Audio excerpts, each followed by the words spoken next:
Thank you for joining Disavowed. And today I have with me Sebastian Sadowski.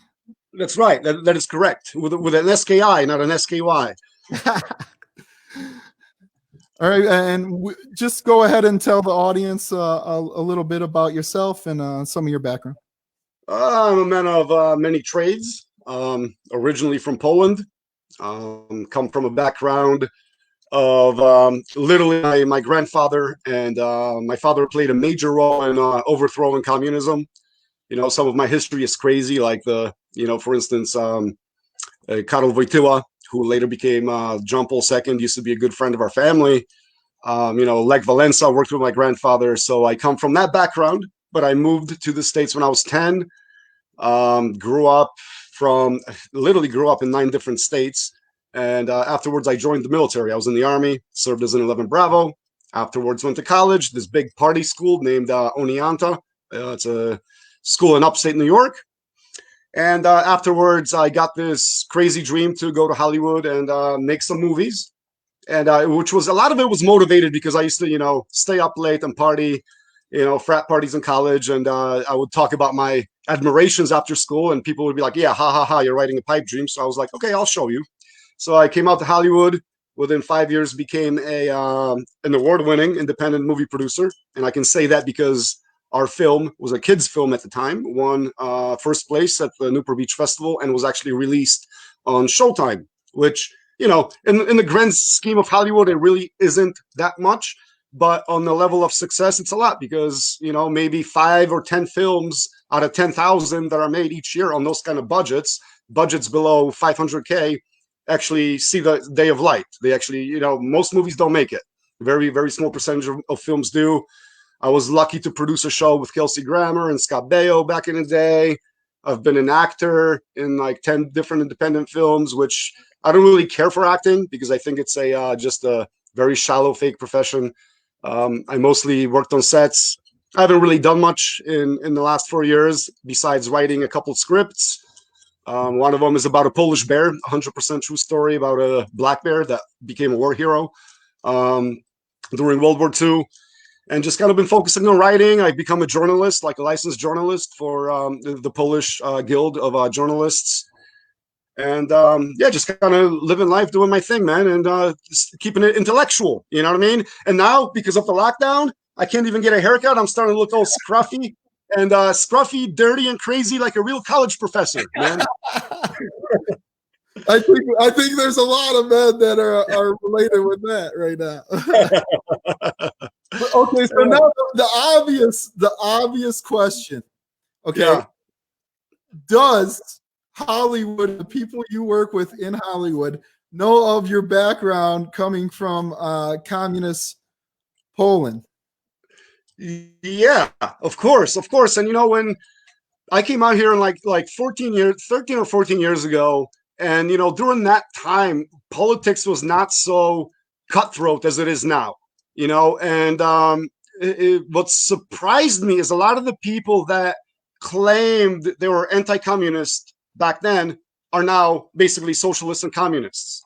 So I never, up until the elections, I never really experienced any hate or any any negativity towards me because of that. Where else nowadays it's like, you tell certain people, oh, my family overthrew communism, it's like you're the bad guy in their eyes. Oh my God, so it kind of like the sides switched, because when I first came out to Hollywood, I wasn't really very thrilled about the Republican Party, as the Republican Party back then was really strict and I think over strict, over regulated.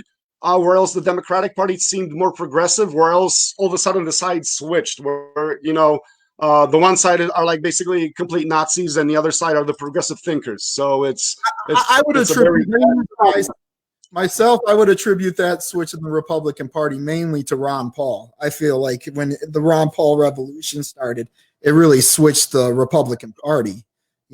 Especially as far as like on drug laws, it really. Mm-hmm. The Republican Party to the progressive side of things. Would you agree? 100%. And I actually was a big Ron Paul supporter. back then. That was like my favorite of all politicians. I listened to Ron Paul a lot. So yeah, you're right. You're 100% right. And there's just a lot of kids from the Ron Paul clique. It's almost like Trump came around, and it seemed like, I'd say, 80 to 90% of the people in the Ron Paul clique all of a sudden became socialists, or else, a very low percentage of us were like, wait a minute, man, Trump is good. Like, this is, yeah. I would say about 20-30% of the Paul movement went to Trump. And but also Trump, and Rand, I think, remember, initially they got off to a rough start. Remember the first debate, Paul was the first one to attack Trump. Yeah. And I think that sort of turned off a lot of people in our side, but a lot of our side was libertarians. There was a lot of open border libertarians. I didn't see any of them ever really coming over to the Trump side. You know what I'm saying? Right. No, totally. But now here's another question for you. Like, okay, now you've dealt with communism, first experience. Like, your mic's coming in a little low right now. Yeah. You got me? Yeah. All right. And what is your definition, the difference between full-blown communism and socialism? A lot of communism is achieved by or else, socialism is achieved by basically making people believe that it's something cool.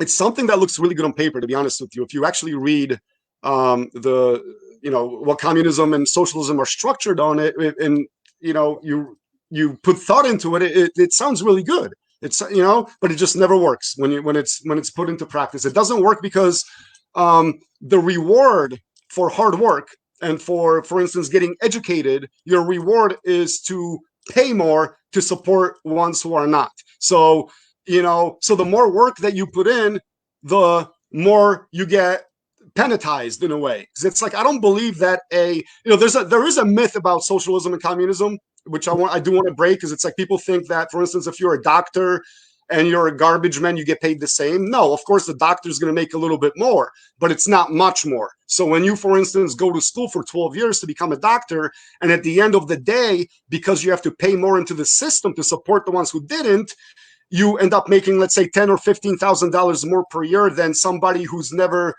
applied themselves towards anything. That's not fair. You should make a lot more than that. Your reward should be much greater. And that's why communism, in my mind, doesn't work, because it literally destroys generations. It takes away your ambition, because it's like, why should I put in all this hard work? Why should I put in all this time towards education when my reward will be, I'll be getting the same reward as somebody who's never applied themselves. So it's like, after a while, it's like, why should I go to school? Why should I do something? I just sit on my ass and do nothing. Others will take care of me. And that's what it kind of breeds, that mentality, after a couple generations. Now here's my example. Like, when I wake up every day, I try to do my best for my children. So one day I can leave my children and they can have more than I had. Right. Like, my goal is to have my children have an easier life than me, right? And I'm willing to work for that to achieve it, right? Yeah. Right. Now the difference between me, like communism and socialism, like communism's full blown, like you said, 15 grand, but socialism is the act. To me, what we live in currently is socialism in America. Would you agree? Right. Somewhat, yes. We're using a lot of social programs, which using social programs doesn't mean you're necessarily in full-blown socialism. But yes, we're more and more tapping into those resources, because we have so many dumb people, man, that can't just do anything on their own, where it's either you leave them hanging or you help them out. And so it makes sense. Right. But I'm not only talking about that type of socialism. Like, I have issues with subsidies. Like, we have so many subsidies. To me, is a form of socialism. Right. Okay. Okay. Now what they're doing is they're subvertively taking over all these industries without coming out and saying we're nationalizing it, because nationalizing it would be seen as fascism. right? Right. Right. Okay, so what they're doing is they're subvertively taking over these businesses. Like, for example, I don't know how familiar you are with like agriculture right now and stuff like that, but we just had the two largest agriculture dairy farms claim bankruptcy. Are you aware? Right. Yes, I am. I read that. Yeah. Bean Fooms and Barden, Mm-hmm. right? They're both in bankruptcy. While we have this lock on going down, right? If you go to your store right now, there's a lot of grocery stores have limits on the amount of milk you can buy, correct? Right. At the same time, we're reading stories of basically the dairy union calling up the farms and saying, dump the milk. Right? Right. Makes no sense. That's happening right now. Right. Does that sound like a free market? Is that how a free market works? Not at all. Not at all. They're limiting you what you can buy in the store and throwing it out in fields. How does that make any sense? It makes no sense. It makes no sense. But you know what does make sense? A system that I do like is called populism, for instance, national populism, which is it's a successful marriage between social programs, so parts of socialism, and free market capitalism. And it's fueled by nationalism. So the only way that you do get those subsidies, the only way that you do get those benefits is if you're a citizen and you pay into the system and you contribute to the system. And it seems to work fine because it's fueled by nationalism. Something like that would not necessarily work in the United States when you have, 20 million illegal immigrants here, Open border. So, yeah, exactly. It's like, for instance, I'll give you an example, like the Polish president the other day. It's a big ongoing deal right now. He basically told Polish companies that have their companies set up overseas so that they don't have to pay taxes to Poland. They pay taxes to other countries, to get away with, cheaper rates and stuff. He's just like, you're not getting bailed out. Ask those countries to bail you out since you're paying into their system, So it's pure nationalism, and it makes much sense. Right, if you want to stop the subsidies. He stopped the subsidies, right? Yeah. Right. But see, the problem in business, for example, like the dairy, okay, is you have the government then basically doing price fixing, which is not good, right? I don't think our farming should be getting subsidies. Things of national importance, and some will argue that agriculture is a national security issue, which we can debate that. That's a whole different thing, right? But I would like to see free market capitalism in agriculture. No government interference whatsoever, unless it's in international trade. Okay, if we're bargaining with Brazil over buying 6 tons of oranges, then yeah, the government's going to have some type of, say. Of course. I agree with you, and I also, I try to keep. If I had to name myself, I would name myself a realist. I try to keep it real rather than get into, on the wave of maybe conspiracy theory or on the wave of certain thinking. So a lot of these institutions that regulate a lot of this, I mean, I understand that they were set up for a good reason, but they were, they got way out of hand. They basically went from, hey, we're going to test your tomatoes, or we're going to test your oranges or whatever to make sure that you're not poisoning people, to they went from that, which was their original purpose, to basically controlling manufacturing, to controlling trade, to controlling basically every aspect of your business, which is not right. I'm not for regulations, It's kind of like... Here's my point on that. So some of it is the farmer's fault because they got addicted to the dole. You get what I'm saying? Like, I don't know. Explain. What do you mean to the dole? Well, for example, sometimes they'll give subsidies to farmers to not produce. I don't know if you're... No, I'm not aware of that, but that's okay. Okay. So why? Let's say because they don't want the prices to drop too low to put other farmers out of business. Gotcha. Okay. Gotcha. So they'll come to, let's say, the farmer down the road, and they'll be like, look, you're more efficient than 90% of the farms. Let's say he's got a big rig where he's all machinery farming, right? Yeah. He's got the most up-to-date, best John Deere tractors. You know what I'm saying? So he's bigger than these other mid-level guys. They don't want him to put all of them out of business. So they'll come to him and say, look, we're going to give you the same amount of money. We're going to buy these peanuts from you that we're going to sell to Brazil, but we'll give you the same price, but we just want half. Just produce half next quarter. Right, to keep others. Gotcha. We're still going to pay you the same. Right, so it's going against basically competition. You know, they're trying to. Yeah, it's like it's a union basically of the owners with a government. Right on. Well, I was not aware of that, but that's very cool that you brought that to my attention. I did not know that. That's. Are you familiar with an organization called InfoGuard?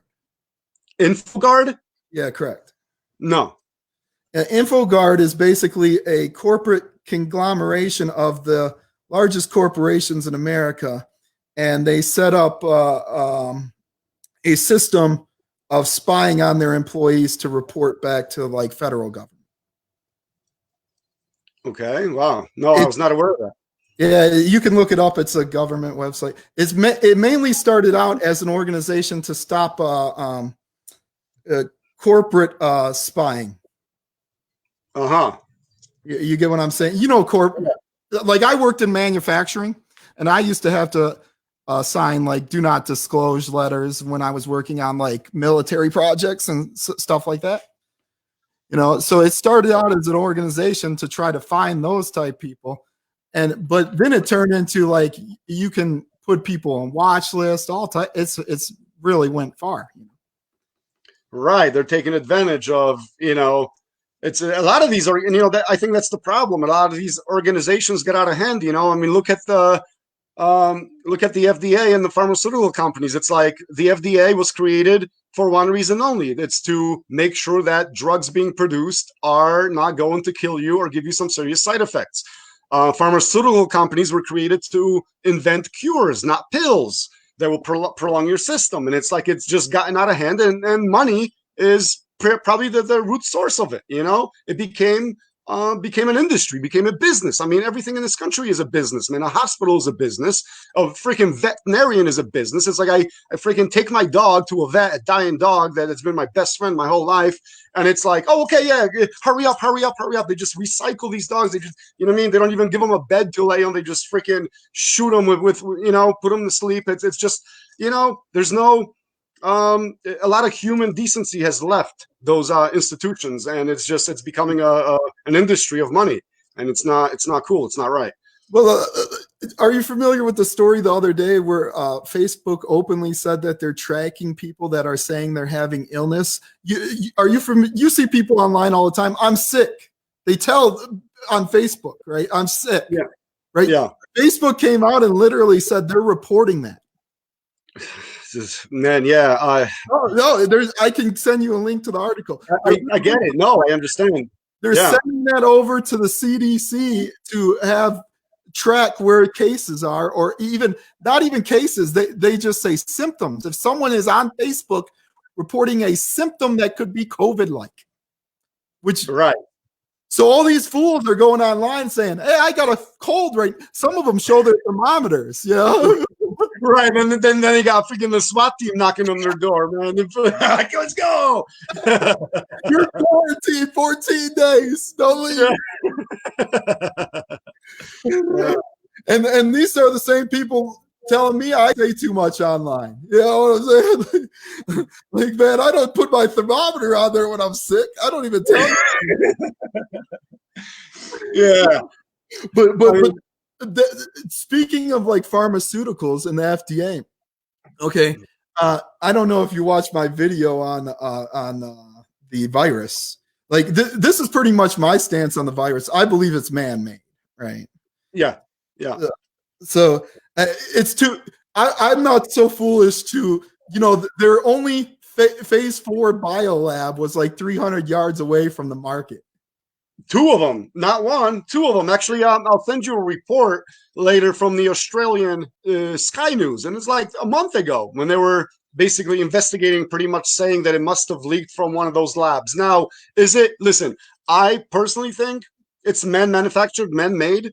Okay, but I will say that, you know, the whole story of, we were experimenting on infectious diseases. We were trying to show the world that we can cure diseases, and it accidentally leaked. Could somewhat be true. I don't trust communist governments, but it could possibly, they could possibly be true, right? I'm open to that. I'm not saying I'm 100% right. I mean, I'm sure in the United States they have the same secret labs where they're experimenting with. Probably released them on us already. Well, we have, in the U.S. you have better regulations when it comes to stuff like that. You have better, better security, better watch. People are more careful. Over there, they have no morals. That's why we've been shifting all that pharmaceutical work over there. Is because they have no regulations. I don't know if you're familiar, but over there they even do organ farming. Like if you got a rare, I don't know if you've ever heard of, like, there's a certain blood type, like it's HH or something, or BB or something, but it's this extremely rare blood type. And like they've had people over there with that rare blood type, they end up just going missing. Yeah. Totally. You can buy organs online from China. If you need a kidney or something, it's completely illegal. You're right. I mean, and listen, man, with all respect to Chinese people, because like for the most part, they're okay, but you got to understand they have a very big population too. So you have the smart ones, you have the normal ones that live in the cities, near the cities, but then you're talking about a big country with over 1 billion people, where a lot of their people are just still kind of, they're not civilized, man. When you have dogs hanging on a freaking market, cats, kill them right in front of you, throw them in a bowl, let's cook it up. They'll boil anything. They'll boil anything. The fact that you can eat a dog, a man's best friend, lets you know how far back they're taken, man, how their mentality works. Because any person, whether they like dogs or not, will distinguish that this animal is a friendly animal. It's a good animal. We should probably not eat it. You know what I mean? Well, that's the moral side of it. They don't wear gloves. They don't wear gloves. They don't wear hairnets. Nothing like, you work in a restaurant over here, you're cooking someone's food. You got to have a hairnet. You got to have gloves. You're not allowed to have any earrings, stuff like that. Yeah. And guess where all of our gloves are made? In China. Right. But yet their people don't wear them. Yeah, I mean, in America, it's like if you see a piece of hair on your hamburger, hey man, I've been hoping for that because I'll become a millionaire. You know what I mean? You at least getting the meal for free. Screw the meal for free, man. I'm going straight to a civil rights attorney, man, with the burger with the hair on it. Yeah. Well, that's what I'm saying. A Chinese guy could itch his balls in the kitchen. No one's going to say it. Yeah, and we're taught they're the ones being suppressed and don't have freedom. Right. We're over here, dude. You watch after this. They're going to require people in the restaurant industry. I worked in construction when I was a younger man, and we ended up having this oxygen mask, but you couldn't switch the mask. So everyone that worked together had to share the same mask, right? Yeah. Right? So we all had to go get TB tests every year because we were sharing this mask, right? Right. But now they invented new ones where you can just hook it up and everyone got their own mask. You know what I'm saying? But back then you had to go get TB tests. That's what they're going to do to the restaurants here after this. You already see them talking about they want to do antibody tests on everyone. They're pushing. Yeah. And you watch, pretty soon you're going to have to wear a mask, one of them masks that everyone's wearing now to be a cook in a restaurant. Well, they're saying that this disease has been around Los Angeles County since October, November. And they're projecting, both UCLA and USC projected that about 330 to 450,000 people already were exposed and had it and stuff. Yeah, I heard that open mic thing too, where they were discussing that. Yeah. But here's my thing.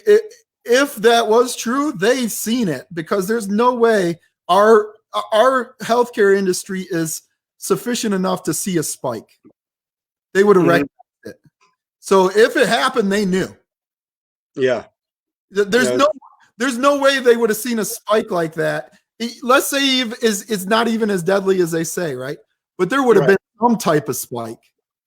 You get what I'm saying? Like, I don't believe our healthcare industry is that inept to not catch something like that, is my opinion.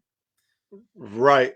Yeah, I mean, we have some of the best healthcare in the world, although a lot of people like to debate that and well, it's all computerized now. A program should pick up something like that by itself. If you're putting people's information into a system, a database. Right. Very true. Any algorithm change is going to set off a red beeper. You were in the military, Yeah. Yeah. Right.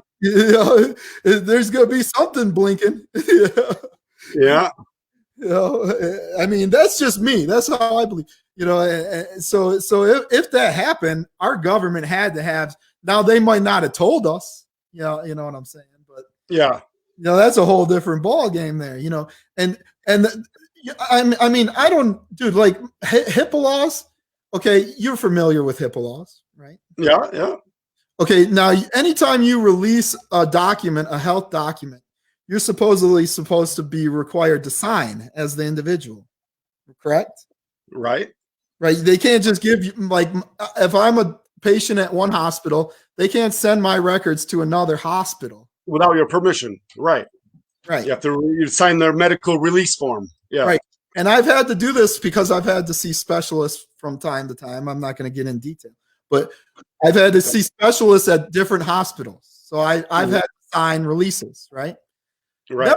Never once have I ever had someone contact me and say, "Did you sign a release?" Right. Like, who's checking this? Right. As far as I'm concerned, it's a joke. The whole system. Yeah. Like. Yeah. I mean, the good thing about this virus thing is that it showcased and made people realize about much of the weaknesses that we have with everything, man, from the CDC to the WHO to our own medical system to I think what Trump did with those stimulus checks was very that's the first time it's happened. When you talked about working in the food industry or construction industry, I'm sorry, but for a while. So when I left New York, I went on, before I got out to California, I worked 2 years of doing seasonal jobs, mainly on cruise lines. I got my Merchant Marine document at the Coast Guard Academy, and then worked on the Royal Caribbean, worked on Norwegian, worked at a dude ranch in Arizona, and then I worked on Princess in Alaska. But while I was working in Alaska, we had a lot of kids that were affected by Katrina, and literally, FEMA put those kids on the bus, gave them $20. Put them on the bus, bought them a bus ticket, gave them $20, told them to report to one of 3 cities. It was like Dallas, Houston, and I forget what the third city was. I think Seattle. Told them to report to a temp agency, seek a homeless shelter, report to a temp agency, and get a job. A lot of those kids ended up working in Alaska with us. And it's just like, wait a minute. They gave you, after you lost everything, they gave you $20, put you on the bus, and told you to find a homeless shelter and get a job? Yeah. You know what I mean? Like I'm not no communist, but that's ridiculous. You get what I'm saying? Yeah, man. Yeah. So, what Trump did, what happened with these stimulus checks, I don't consider that communism. I don't consider that socialism. I consider that these people pay taxes. We pay taxes, right?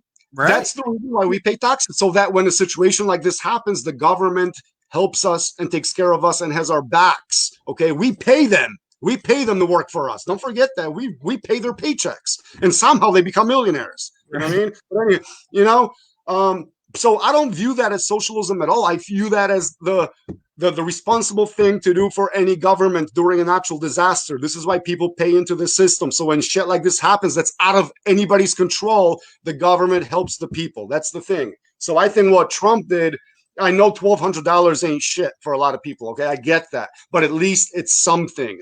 You know what I mean? At least that $1,200 kept some of the inner cities from going berserk and freaking going on a rampage from people robbing, stealing, looting. You know what I mean? I'm with you on the bailout. I take flack for it all the time, and I was granted they bumbled a lot of it. They always did, dude. I call that the cost of doing business with the government. It's just the way it is. Like, you're never going to have a $2 trillion package and it go smooth. You get what I'm saying? It's not going to happen. Right. Right. Well, what I'm more or less upset about is like the stuff in California, man. It's like, well, wait a minute. There's $125 million being given out to illegal immigrants. So in other words, Bibu, does a illegal immigrant file taxes? And not unless they make over. They should if they make over 24,000 a year. Well, okay, but They probably don't. okay. So illegal immigrant does not file for taxes, Right. but he's going to get a check. But an American citizen who hasn't filed taxes is not going to get a check. And that's that's the type of shit that makes my blood boil, And at the same time, I am an immigrant, you know what I mean? But I waited my turn, did it the right way, and I am totally against illegal immigration, bro. Wait your freaking turn, okay? That's how it works. It's like waiting in Walmart in a big line, and you're almost at the cash register, and all of a sudden 20,000 people come in, push you out of the way, Oh, we're just coming through. It doesn't work that way, man. If I was president, I'd put I agree. Later. Yeah. Oh, I agree wholeheartedly. Like I told you the other day, my grandfather had to leave once and come back because he had to play by the rules. And that's the way it is. And then when he came back, there was a time when he lost his job and he had to go do street sweeping, even just to stay in the country, basically. Right. Make a living. There's a big difference between the generation of immigrants from even 20, 30 years ago than it is now, because those immigrants like your grandfather and such, they came here to provide a better life for them and their families, but also to contribute and to be American and to build this country. And nowadays, I'd say a good 80% of the immigrants coming over, they're already beat down by socialism. They're already used to socialism. So in other words, they're used to getting the pennies that their government gives them. So when they come here, sitting on their ass and doing nothing and getting paid, 20 times more than they were getting paid over there, it suits their needs and stuff. They're coming here to leech the system. They're content, right? They're content. Yeah. Exactly. And it's just this whole thing doesn't make sense. It's like qualified people get denied. It's easier for somebody. Well, I don't know. I know that Trump tightened up a lot of the immigration policies and stuff, but for a long time it was easier for somebody to come here and get permanent residence from like a country that sponsors terrorism, for instance. But it was really hard for, let's say, an educated European engineer to come here and get his papers. And it just makes no sense, man. I would literally, immigration has to be set up by what the country needs. It has to be set up by proper vetting, by, how intellectual people are, how smart people are, what their IQ is, what they want to do, what they want to contribute, and it seems like they've been just letting in the bottom of the pile, and it brings the whole society down as a whole. Just like, you have a stupid person marry a smart person, their kids aren't going to be the same anymore. That's all eugenics. But you know what boggles my mind with this whole situation? Like they attack hardworking people that are taking some unemployment right now, and that creates more division than anything in this nation. If anything, the government was either complicit. Well, the Chinese government was either complicit in releasing this virus or incompetent. One of the two, correct? Right. Okay. And now, either way, if you look at that from an economic point of view, right? Let's look at that from an economic point of view. How do you think the stock market would have reacted either way? Right. It would, yeah. How am I supposed to feel better whether it was released purposely or on accident? Okay, right. You're either evil or you're a moron. Yeah. How am I supposed to have faith in world government to any degree? Yeah, I mean, it's just like you look at, a lot of these conspiracy theories, which I sometimes think some of them are just like way out there and people are overreacting and acting on things without the definite proof, or at least close to having proof. But it's like, where do you think all these conspiracy theories stem from? They stem from the mistrust of the government. This is, that's the government's fault, because if the people trusted the government, there really wouldn't be that many conspiracy theories, right? It's just, You know, look how naive they handle everything. You remember Boris Johnson, the Prime Minister of Britain, right? of course, yeah, I like that guy. Yeah. What was he initially saying though when the virus came out? Well, he was saying that England, right? The borders were open with with U.S. and England, but what was he saying? He was saying that it's going to kill a lot of people. Don't worry. No, it's not serious. I'm still going out shaking hands. I don't wear a mask. He did that whole. Remember that? Yeah. Okay. Yeah. Yeah. They were downplaying it when the virus was first starting, right? Right, but they went from that to saying it's going to kill like millions of people, whatever, 40 million. And they did the same thing with the mask. Remember, you had stories on the news. The masks don't work at all. It only gets certain particles, right? Right, and you have to, not to make excuses for some of these leaders, but it's not their fault. It's the fault of their advisors. When you have a bunch of experts that you trust, medical experts telling you one thing, it's like you figure you should listen to them. You know what I mean? You got a bunch of people whispering, "Oh, millions are going to die, millions are going to die," into Trump's ear. The guy's going to respond. Same with, so they went. Their expertise is not medicine. So they literally went off from what they were told by their trustworthy experts. So. I mean, but what's that going to do to public opinion when you come out and say, hey, masks don't do nothing. There's no point in even wearing a mask. Now they're making laws in some states requiring you to wear a mask. Right. Like why are you shocked when the people have distrust or don't know, what? Yeah, and what about the cops, bro? I was driving down, a few roads down last week. First of all, a police, there's a whole story, man. I got pulled over and shit. Cop almost hit me, but whatever. They had some dudes pulled over, right? Two guys, I guess, stole a car or something. The first thing that I've noticed is no masks, no gloves. Where's your social distancing? You're arresting people that you don't know where they came from. Where, social distancing officers, what's going on? You know what I mean? But, and of course, just like in any other situation, you have the guy in handcuffs. You have two cops in front of him. You have two cops behind him. He's already detained. And you have like another cop standing there with his stun gun, like ready to shoot him with his stun gun for any like twitch or move that he makes. And it's just like, what the hell, But needless to say, it's like, where's your social distancing? Where's your gloves? Where's your masks? You're no longer with your duty partner that you've been around for 30 days and he's safe. You're around, numerous people. You're arresting a person that you don't know where he came from. You could have the disease. Where's, social distancing? Well, they just arrested a lady that organized a protest, I believe, in the Northeast. They just arrested a lady for violating the stay-at-home order over there because she organized a protest similar. All the protests are going on now. Yeah. Right. And they arrested her. At the same time, they're letting out people. You get what I'm saying? They're like, we got to let out this guy, that one lawyer that represented Stormy Daniels got out. Uh-huh. Right. They let him out early. They let out Trump's lawyer that flipped on Trump, Cohen. Yeah. Remember, he flipped on Trump. Yeah. Right. They let him out. Dude, they're letting out countless how many car thieves and stuff like that. Right. Right. To make room for you for violating social distancing. Right.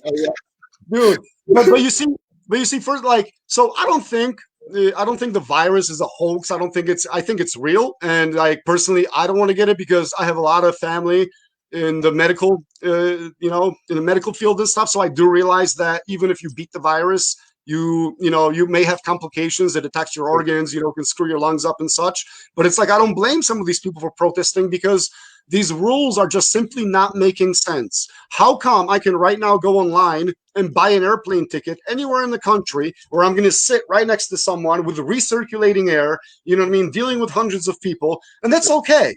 You know what I mean? But going to a park is not okay. It's just, how come the donut shop in my little small town here in the hills is closed? And those guys, the mom and pop donut shop maybe sees 50 clients per day. That's how they put food on the table of their family.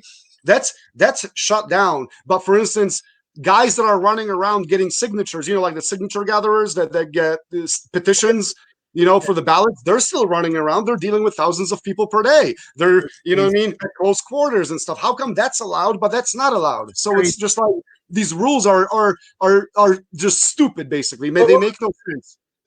For example, in Michigan, the governor, she even stopped us from buying like home improvement things that she deemed not non-essential.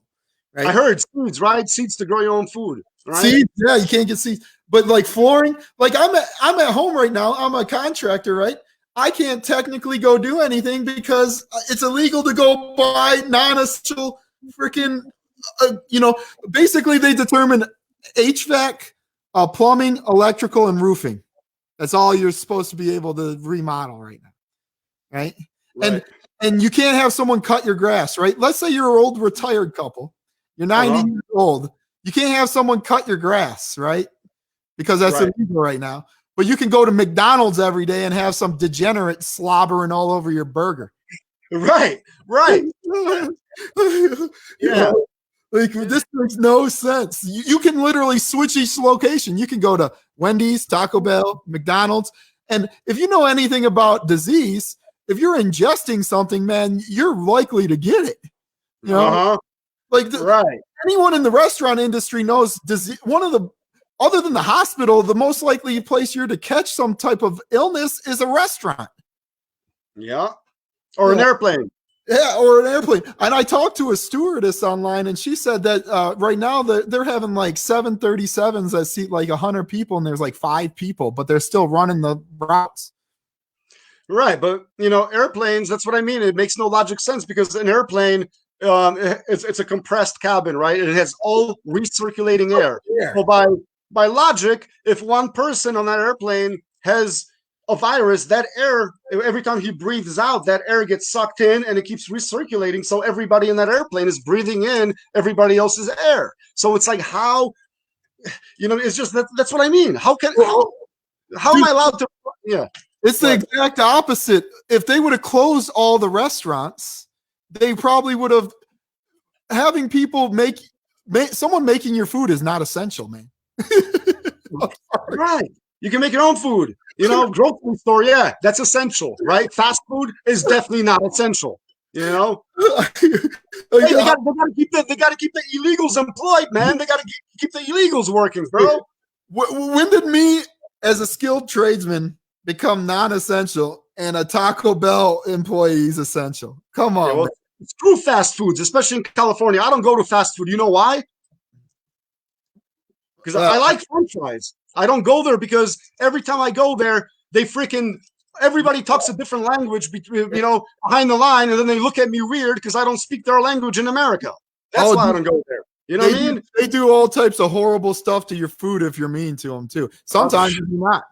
Dude, I straight up walked out one time, man. This lady's like, "Oh, well, you don't speak Spanish?" And I'm like, "Actually, I speak 3 different languages, but I live in America, so I speak English."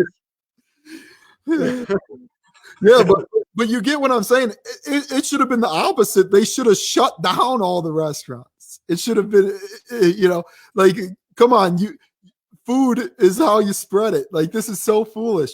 But you can pay someone to cut your grass, never have contact with them. You can pay them online. They come cut your grass. You don't go outside. Right.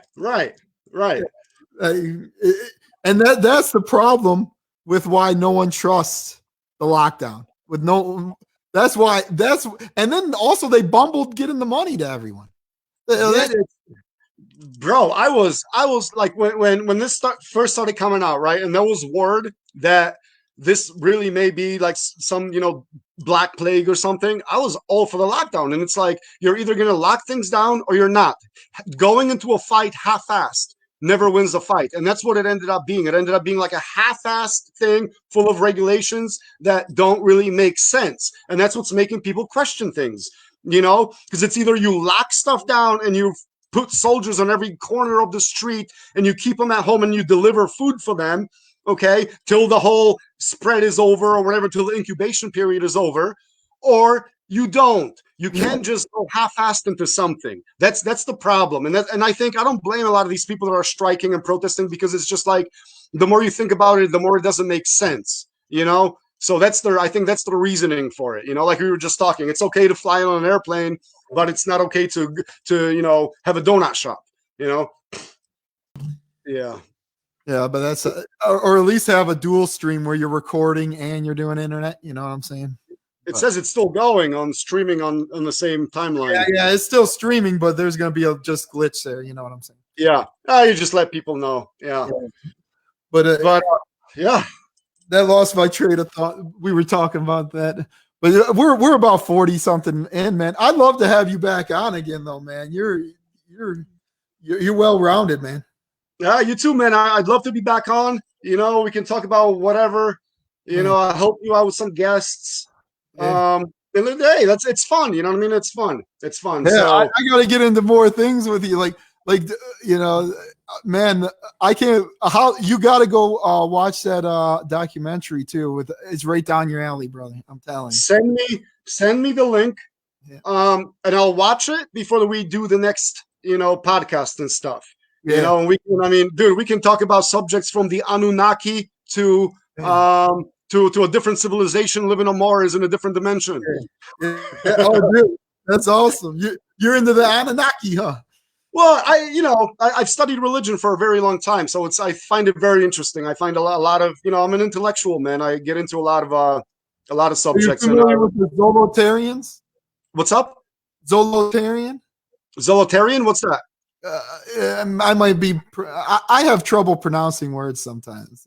Like I had a speech impediment when I was a kid, but it was like the oldest group on record that they have that believed in like a single God. The monotheistic version of it. It was even supposedly before like Abraham and the Jewish religion. Yeah. Okay. Yeah. I mean, listen, God-wise, there's got to be a God because there's no way that everything came out of nothing. That something came out of nothing. There's no way that there was no singularity before that things existed. So there's got to be a force, maybe even outside of our own universe. Right. And such, and I just feel like we got casted into one of the lowest of dimensions and lowest singularities. But that's we'll save that for another podcast. Yeah, well, we could go a whole nother hour. Yeah. All right, but we're gonna call that then because we're about 49 minutes and. Yeah. All right, my brother, and actually a good timing because I got to make it. I got to go shopping for another 2 weeks, and they're going to be closing. I've been waiting till like after the evening. So, dude, you have to stand in line like 6 feet apart just to get into. My wife went today. It took forever. Yeah. Yeah. So I wait till the evening, so I don't have to wait in line. I hate waiting in lines, but I don't wait in line. VIP. If you go, you got oldies out there. Oldies? No, we don't. We not down here. Where my girlfriend lives up in Sacramento, they have Oldies, but not down here. I haven't seen one.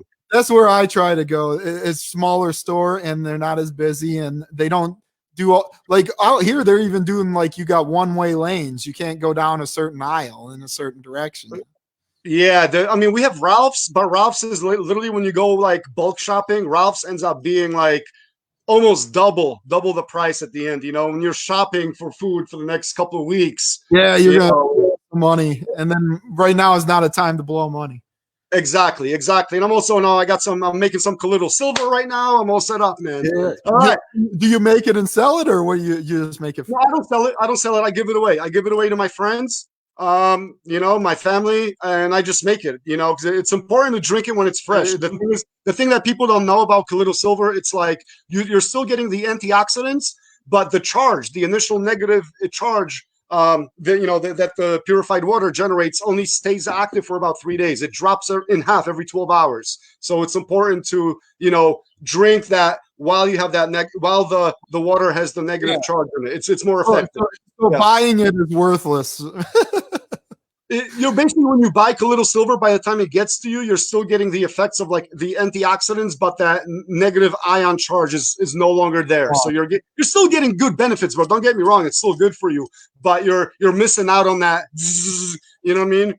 Well, you actually make it yourself, right? Yeah, it's very easy to make, bro. All you need is a silver, like a pure silver wire, and you can literally. I just took a 9.5 volt cord from like an old, I don't know, it was like an old charger for whatever, like an old, I don't know, I don't even know. I just found it laying around. You cut it, and then, you separate the wires and you get 2 alligator clips. You attach it to the alligator clips, attach it to the silver, plug it in, put it in distilled, reversed osmosis water. And you just wait for it can take up to 12 hours. You get a ppm meter so you can measure the ppms so you know what you're getting, so you're not making something that's wrong. Yeah, exactly. You don't want to be a blue skin, although the blue skins survived the bubonic plague. Yeah. But you know who else survived the bubonic plague almost untouched? Poland, because Casimir III, the king of Poland, was like, if you don't fucking stay home, I'm going to cut your fucking head off. And well, Poland's doing well with it right now too. Yeah, because they're very tight on immigration. We initially have closed borders to people outside of the EU. At the same time, you cannot compare European countries to America because of the population size. And one thing that I will say about like Poland versus other nations is that Poland is very, very clean, and people in general practice very high hygiene in Poland. You don't have rats on the streets. You don't have a large population of homeless. Everything's very, very kept up. So like Utah, man. What's up? Like Utah with the Mormons. Yeah. Hey, Mormons. My good friend here is a Mormon, man. My roommate. I have no beef with the Mormons. Not at all. They keep their cities beautiful and the streets clean, and very. Even Salt Lake, which is becoming liberal. Salt Lake is liberal basically, but they still keep it pretty nice. There is one small area with some vagrants, but you're going to have vagrants no matter where you go. Yeah, I've been to Salt Lake City. I've been to that temple there. That was years ago. I like it. I go to Zion a lot. I love Zion, dude. Yeah. Zion in Utah, it's amazing, And one time I got pulled over driving cross country. I was coming back from New York in Helper, Utah, outside of and this dumbass cop, man, as soon as he rolled up to me, he's all like, he's got this like CRT special unit head on. I'm like, oh shit. It's like 3 a.m. and I have a headlight out and I'm driving like 15 miles over the speed limit. And he's like, what are you trafficking, drugs or money or something? I'm like, officer, do you think I'd be speeding with one headlight if I was doing something illegal? Bottom line is I had my whole car, dude. But what pissed me off is they took like these hinges to see if I had anything inside my door panels, and they broke my door to this day. Right? Because I have a truck and I have a car. To this day, I cannot find the right clips to put my door back on. And then I'm like, well, officer, what are you going to do about my door? You broke my door. And he's like, well, here's a form you can fill out and you can come to court. And I'm like, it's going to cost me more money to come. Yeah, but whatever. Another podcast, man. But listen, I got to run to the store, Beagle. Thank you for having me. Nice talking with you. Yep, you too. Bye-bye. Well, thank you for joining us, and hopefully we will have Sebastian on some more. You have all been disavowed.